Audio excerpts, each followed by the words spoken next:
Sue Everatt, originally UK-born, is presently living in Spain. She's a point of contact for Spain and one of the team admins for TVP-Aktivismus, as well as the coordinator and admin for the Linguistic Team International. You guys really need to start doing something real instead of just sitting around on Facebook all day. How many times does some similar comment show up precisely on Facebook? And I don't know if people expect the Venus Project to have thousands of people running around the streets throwing pamphlets about or waving angry banners in protest marches, but that's not what we're about. And as it happens, there are a lot of people who are actually doing real stuff out there. Many who happily dedicate part of their free time to do real stuff, to help get TVP better known, totally voluntarily. So if you don't mind, I'd like to explain a bit about TVP activism, as well as what we're doing and what we're aiming for. So my name is Sue Everatt. I'm part of the TVP Activism admin team, as well as the point of contact for Spain. And my partners in admin crime are Sasha Luzna. You've seen him walking around here dressed in black, man in black there. POC for Slovenia. Federico Lamberes, POC for Italy. Unfortunately, he couldn't be with us here today. Emil Sulva, the POC for Finland. He is here. Hey, there he is. And another guy from Slovenia, co-POC with Sasha, Roberto Simonovic. All admins together with myself. So this isn't just me, this is a team of us. And we have a vision and a mission. And our vision is to create a global network of points of contact and activism teams that spread information relevant to the Venus Project and a resource-based economy. And our mission is to educate points of contacts and provide them with the tools and the skills necessary to promote the Venus Project and a resource-based economy. And some of our values: to create a positive environment of respect and collaboration, to achieve and maintain a high standard of quality of the projects and the integrity of the information, to be responsible, contactable, and punctual, and to continuously improve our knowledge. And together with the help of all the wonderful points of contact we already have around the world, many of which are here today, we are building the structure for a well-organized and active, multinational, multicultural team of teams comprised of people wanting to inform others about the Venus Project. We are, after all, working towards a collaborative society, and although there are many things that we can't have in today's society that we want in a resource-based economy, teams we most certainly can have. So whether it's organizing the screening of one of the documentaries, participating in local festivals with a booth, giving a talk somewhere, like a university, there's many things we do. Some also help translate the Venus Project material into other languages or make graphic images to share virally on social media. The question is, they're working together to get this information out.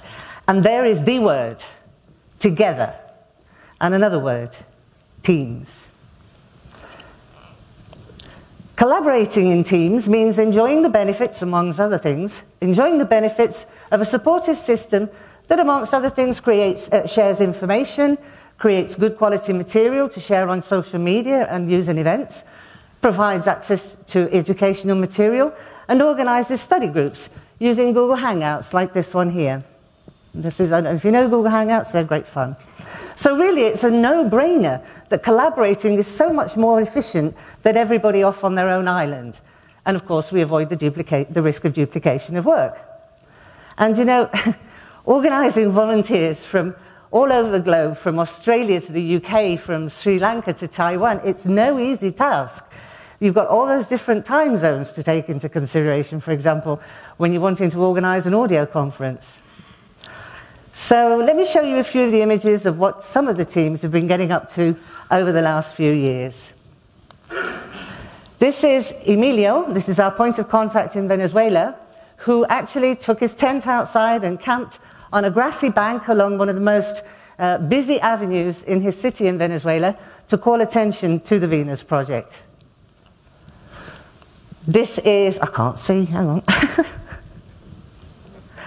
This is Aidan and the team in the UK having a word with people who were interested after having done a screening.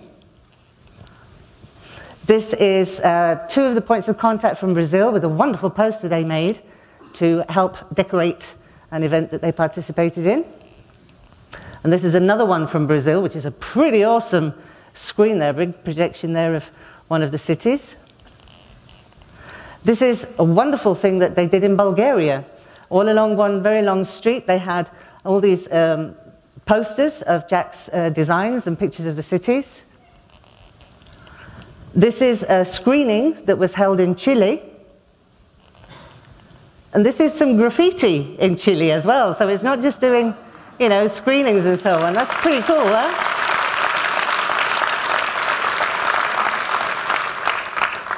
And this is a school in Armenia where our point of contact, who's a young guy, he got his teachers and fellow students along to watch Paradise or Oblivion in those days it was.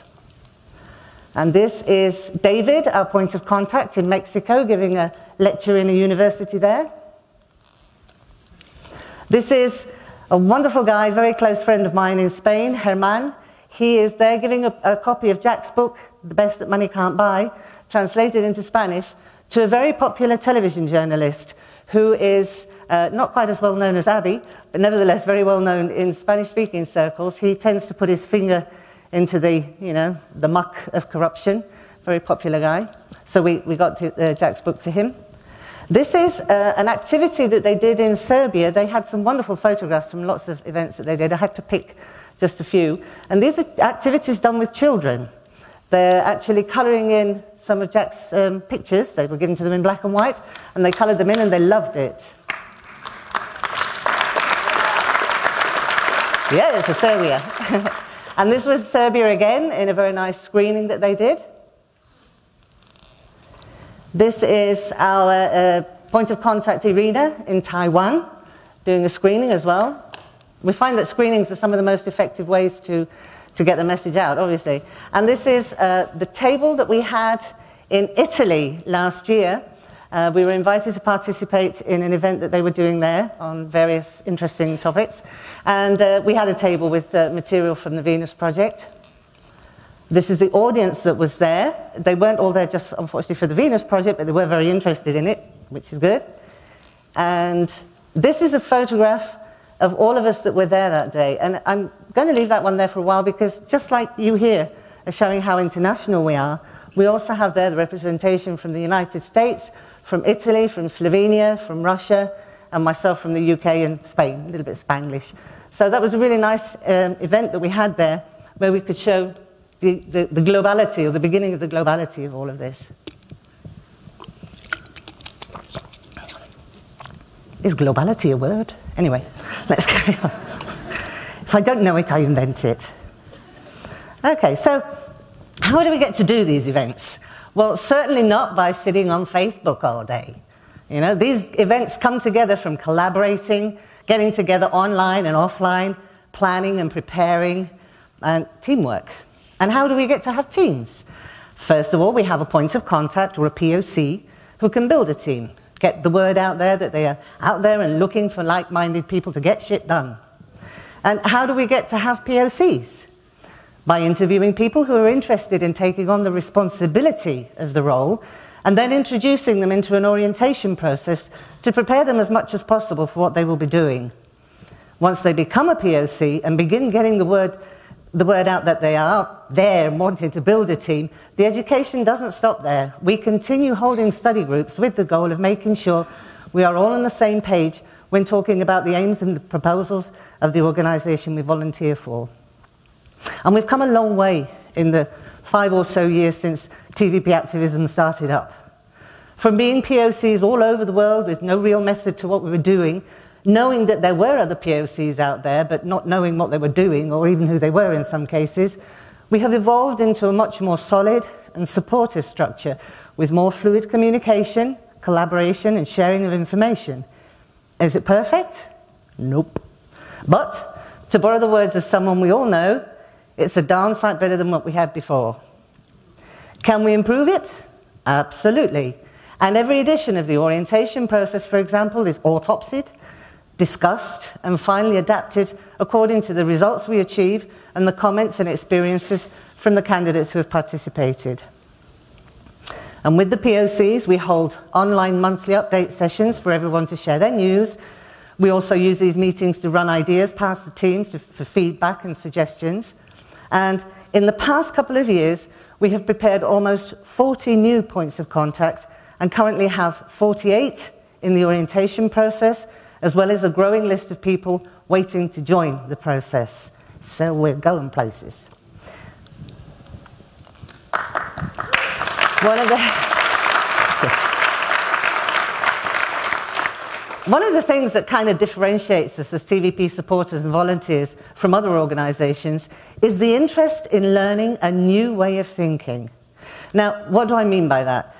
And don't get me wrong here, I'm not trying to bash any other organizations, but if you support Save the Whales or Feed the Children, you will tend to focus on the issues pertaining to those organizations, which is great because then you understand what you're talking about for that particular issue. But the Venus Project takes it much further than that. As we've spoken about already, one of the basic understandings we have is that there is no such thing as human nature. That if we want to change society, we have to understand and change human behavior. And how do we do that? Well, you can't do it if you don't understand the values we hold today and how they've been inculcated into us. If we don't understand why we do these things and see things differently, if we don't understand these things as well, for example, as how the monetary system is no longer functional, we won't be able to design a system that works for everyone. And it's not something we can fully learn and understand from watching a couple of documentaries. It's an ongoing process, absorbing the information and holding it against our own current beliefs and values. So this is a very important part of what we're doing as activists for the Venus Project. Learning more so as to be able to transmit the information correctly so that our time is spent efficiently and not sharing misconceptions that only confuse the message. And you know, we all like to think of ourselves as normal, that it's everyone else that needs to change. But what happens when you start listening to Jacque and Roxanne talk is that it hits you just how fucked up we all are, without exception. Well, Rox is a little more polite. She says damaged. It's Jacque that says fucked up. And it takes a lot longer than a weekend course to learn about how the future could be and how to unfuck the world. So, how can you join us? How can you become a part of what we're doing? We are currently preparing a new website specifically for the Venus Project activism, and we're going to announce its launch through the newsletter. So, if you haven't already signed up for the newsletter, what are you waiting for? Do it today or tomorrow, okay? And then you'll be in the know as soon as we've got the activism website ready. There will be, once the website is up there, we will have a link to it through the Venus Project website itself.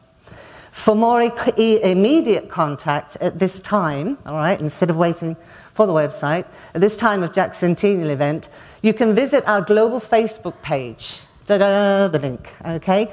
Where in the About section, you can find a list of the Facebook groups and pages that collaborate with us. If you ever come across a page or a group that isn't on the list, it means they aren't a part of TVP activism, but simply doing things off on their own island. And in the About section, you will also find a list of the current POCs around the world. If there is one for your country or state, contact them to offer what help you can with whatever they're trying to do, usually to start building a team. But be aware that until there is a certain amount of people who can gather together on a local level, any activism done will most likely be online. Be patient and constant, and understand that this isn't something we're going to get finished this coming weekend. Excuse me.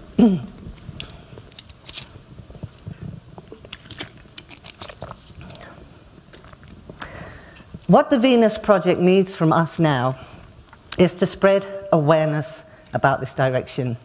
And we need people with stickability, who keep on even when things are difficult. We don't need what I call the fireworks, people who zoom in with bright, sparkly energy and they last for a brief time before they fizzle out, and they leave nothing but a faint smell of gunpowder. Take the time to find out what is going on and what is needed, and then you'll see better where you can help. It's very important that we work together on this. If we don't do this in an organised fashion, we'll have total chaos, and all the well-structured work we've achieved so far, and that we are aiming to build still, will be lost. So, I'm extending an invitation to those supporters who haven't yet done so to join with us as pioneers, building an even stronger online and offline team structure to work from, to change the world. Thank you.